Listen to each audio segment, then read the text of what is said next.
اب پاس نہیں ہے، بال بڑھ چکے، داڑھی بڑھی ہوئی ہے، کپڑے پھٹ چکے ہیں، انتہائی برا حال ہے۔ جلد بدیر گنہگار کی یہ حالت ہوتی ہے۔ آسمانی باپ کی تحقیر کر رہا ہے تو، زندگی دینے والے کی تحقیر کر رہا ہے تو، جو زندگی کا مالک ہے اس کی تحقیر کر رہا ہے تو، جو شادمانی اور اطمینان کا سرچشمہ ہے اس کی تحقیر تو کر رہا ہے۔ کیسے تو عزت کی حالت میں رہ پائے گا؟ اب اس میں اتنی بھی طاقت باقی نہیں رہی کہ سوروں سے لڑ کر، انہیں پیچھے ہٹا کر ان سے کھانا لے لے۔ وہ پھلیاں جو کھاتے تھے ان کو کھانے کی یہ خواہش رکھتا تھا۔ یہ جو لفظ خواہش ہے، لونگنگ، بڑا بھوکا شخص، یہ بھی اس کو نصیب نہیں ہو پا رہی۔ گنہگار آزاد ہے، اس کو چھوڑ دیتا ہے، وہ خود انتخاب کرتا ہے، اور اپنے انتخابات، اپنے فیصلہ جات کی وجہ سے پھر وہ ایسی حالت میں پڑتا ہے۔ گناہ یہ نوبت لے آتا ہے، کمزور، لاچار، مایوس۔ گناہ کیا ہے؟ اگر آپ یہ سوال کریں، گناہ خدا سے بھاگنا ہے، اس کے اختیار اور مرضی سے دور بھاگنا ہے، اس سے بھاگنا ہے۔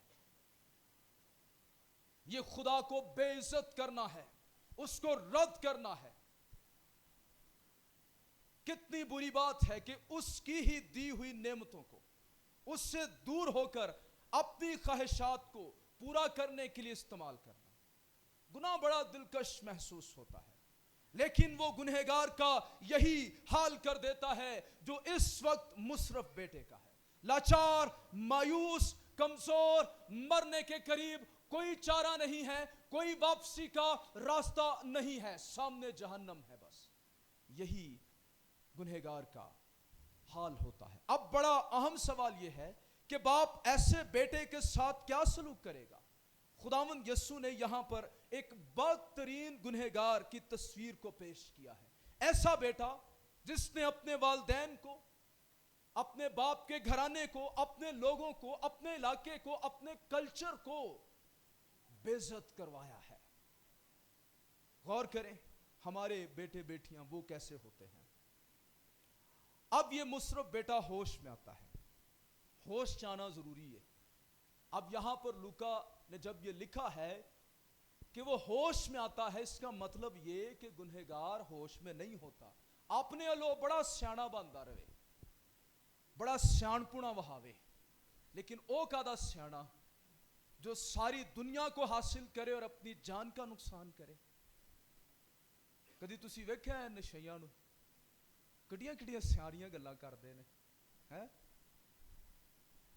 کوئی گیان حاصل کرنا ہوئے تو انہاں دے نیڑے بیٹھ جاؤ، وہ کبھی کیسی کیسی گل کرن گے۔ میں ہر گھر دا پانی پیتا ہے، میں ایک کونے تو لے کے دوسرے کونے تک، میرے تو کیڑا، میں تے بندے انج چار دینا ہونا، میرے لیے کیڑی کوئی مشکل گل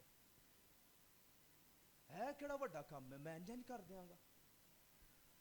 اے ویکھ ذرا اس بندے نو میں کنج ویچ کے کھا جاندا۔ یہ شہاریاں چلاکیاں ہیں، اپنے لو بڑا سیانا بندے نے، لیکن تینوں پتہ نہیں کہ اے سیان پونا تینوں سب تو وڈی بیوقوفی جہنم ول لے کے جا رہا ہے۔ باپ سے دور ہونا، خدا سے دور ہونا، یہی تو سب سے بڑی بے وقوفی ہے۔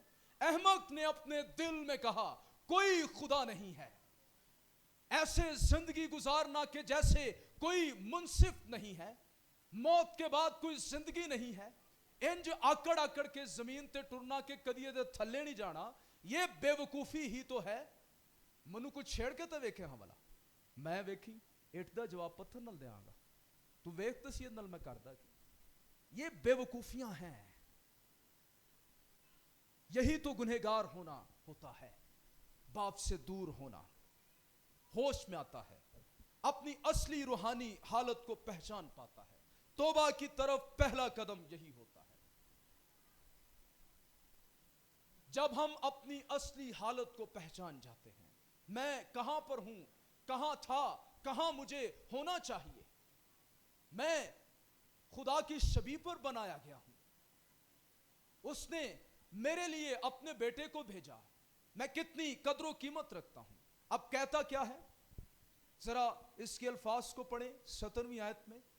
پھر اس نے ہوش میں آ کر کہا, میرے باپ کے کتنے ہی مزدوروں کو افراد سے روٹی ملتی ہے. یہاں پر جو لفظ مزدور کے لیے استعمال ہوا ہے, یہ ایک دن کا خادم ہے جس کو ایک دن کی اجرت دی جاتی ہے.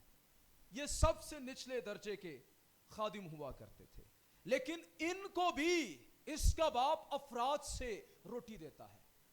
کتنے ہی مزدوروں کو, یعنی یہ ضرورت سے زیادہ مزدور رکھ لیتا تاکہ جو بے روزگار ہیں ان کو بھی کھانا مل سکے. تو یہ ایک سخاوتی بڑے دل والا شخص ہے. اب اسے اپنے باپ کی سخاوت دلی, اس کا رحم, اس کا دینا, افراد کے ساتھ دینا یاد آ رہا ہے. پہلے اس کو باپ کی کوئی قدر نہیں تھی. جب تیری زندگی میں روح القدس کام کرے گا, جب سچ میں تو نجات کی طرف بڑھنا شروع کرے گا, تیری گناہ آلودہ حالت تجھ پر ظاہر ہوگی. تو کتنا گندا غلیظ ہے, تو کتنے بڑے گناہ خدا کو رد کر کے, اس کو رنجیدہ کر کے کر رہا تھا. میں نے کئی لوگوں کا حال سنا, جب ان کو نجات ملی ساری ساری رات وہ روتے رہے, اپنے گناہوں کا اقرار کرتے رہے. چارلس فنی ایک بہت بڑا ریوائولسٹ تھا. جب اس کے وسیلے سے علاقوں میں ریوائول آتا, لوگ عبادات میں چرائی ہوئی چیزیں لے آتے.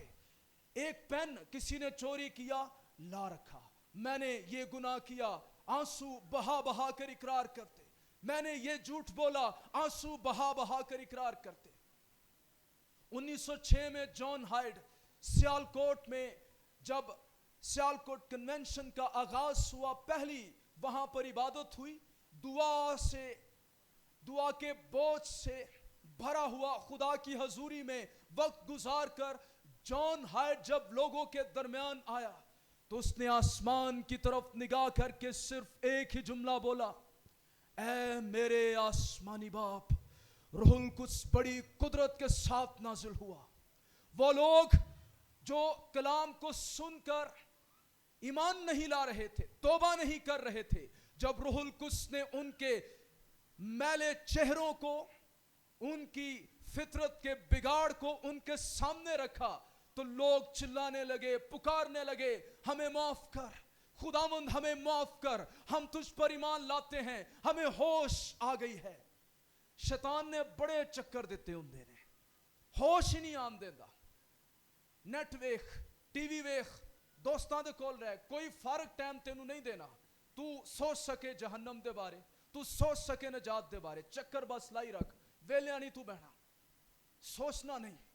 لیکن جب روح القدس کام کرتا ہے, یہ ہوتا ہے سب سے پہلا قدم. پھر باپ کے رحم کا پتہ چلتا ہے.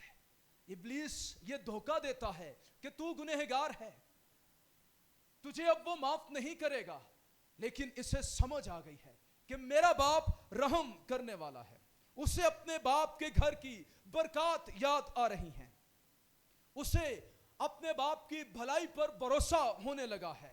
اب وہ سوچ رہا ہے, میں اپنے باپ کے پاس جاؤں گا, اس کی رحمت اور بھلائی پر بھروسہ کرتے ہوئے اس سے کہوں گا, اے باپ, میں آسمان کا اور تیری نظر میں گنہگار ہوں, اب اس لائق نہیں رہا کہ تیرا بیٹا کہلاؤں, مجھے اپنے مزدوروں جیسا کر لے. تے ایتھے کوئی گل نہیں, چرچ دے نعرہ بار سگریٹ, خیر یہ, اور خالی سگریٹ نہیں, بھریا ہویا سگریٹ, ٹھیک ہے. ایتھے شاعر بانی, باہر ہور پانی, نعرے پورے وجن گے, کسے نو پتہ نہیں چلے گا میں اندروں کی ہاں, جدوں میں کلا ہوواں گا کون منو ویکھدا ہے. خیر یہ گنہگار میں شرم نہیں ہوتی, حیا نہیں ہوتی اس پہ, اس کا ضمیر وہ روشن نہیں رہتا جو خدا کا چراغ ہے, اسے ملامت نہیں ہوتی میں کیا کر رہا ہوں, کس راہ پر جا رہا ہوں. لیکن جب ہوش آ جاتی ہے یہ ہوتا ہے جو اس کے ساتھ ہو رہا ہے. ہوش آئی کہ نہیں؟ سوچ لینا. ہوش تو بغیر بپتسمہ نہ لینا. یہ ہوش آنا ضروری ہے. کتے بے ہوشی ساری زندگی نہ پھر دے رہی ہے تے انج ڈگنا پئیے جہنم دے وچ. ڈگنا بھی کتے سوکھی جگہ چ نہیں، سیدھا پھر جہنم دے وچ. کئیاں نے انج جانا، پھر اوتھے ہوش آ رہے ہیں میں جہنم دے وچ، میں تے گرجے بھی جاندا رہیا، میں تے 40 روزے بھی رکھے، تو میں بپتسمہ بھی لیا ہویا سی. کتھے گل رہ گئی؟ بھائی تیرے اندروں گل رہ گئی ہے. کوئی باپ دے نال رشتہ نہیں سی. ہوش تے تینوں کدی آئی ہوئی نہیں سی. ہون ہوش آئی ہے تینوں تے ہون فائدہ کی؟ آئی نہ ہوش امیر آدمی نو، کہن لگا خداوند مینوں کڈ لے اتھوں. چل مینوں نہیں کڈ سکدا، اندروں دل تو دے ہی کردا سی، لیکن انہیں آکھیا نا میرے بھراواں نو تو بچا لے. تے ابراہیم نے کی کیا؟ ہون ٹائم لنگ گیا ہے، اچھے دن تو ویکھ لے نے، کنیاں برکتاں تین دتیاں. کدی سوچیا؟ کدی ہوش آئی تینوں؟ کدی بھی نہیں آئی. گنہگار پتہ نہیں کیا یسوع کو سمجھتا ہے. کیا یسوع کوئی ڈکٹیٹر ہے؟ ہاں؟ کیا وہ کرے گا؟ یہ ابلیس نے غلط خیالات ڈالے ہوتے ہیں. بپتسمہ لے لیا تے تو تیر انگو سدھیا رہنا ہے، سجے کھبے نہیں جانا، کوئی گناہ تیرے کو نہیں ہونا. نہ لے لے یار، حالے نہ لے بپتسمہ. یہ سارے اس کے جھوٹ ہیں. خیر اس کو ہوش آ گئی ہے، اب یہ اپنے باپ کا سامنا کرنے کے لیے تیار ہے. اس وقت یہ بڑی بات ہوتی تھی جب کھویا ہوا بیٹا، جس کو مصرف بیٹا ہم کہتے ہیں، یا اس طرح کا کوئی بیٹا اپنے باپ کو رد کر کے چلا جاتا اور واپس آتا تو یہ چھوٹی بات نہیں ہوتی تھی.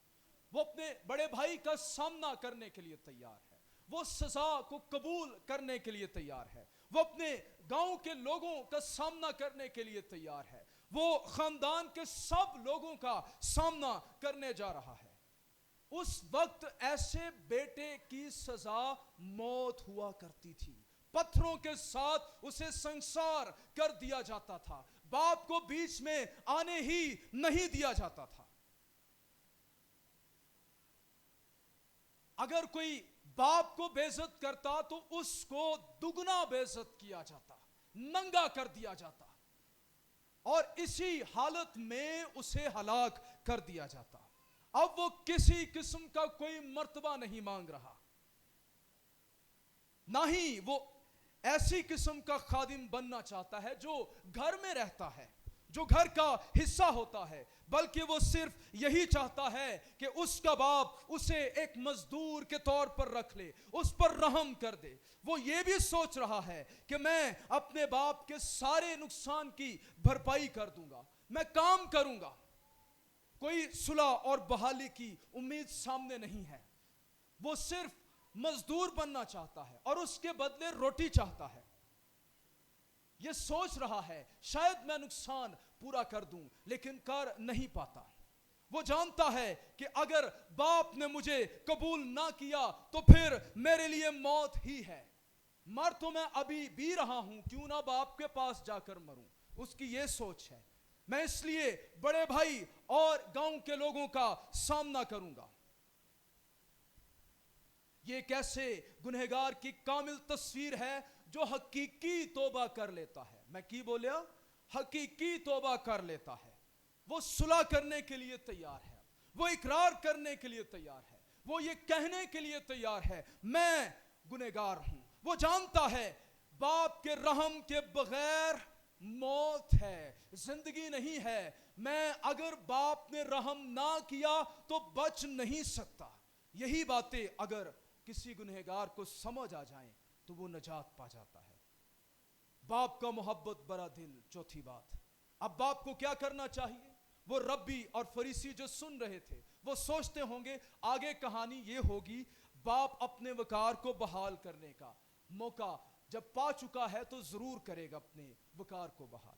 جب کوئی اسے بتائے گا تیرا بیٹا آ گیا تو وہ کہے گا 4 روز ذرا انہی گندے کپڑوں کے ساتھ باہر تو بیٹھ، تاکہ لوگ جانے کہ تم کتنا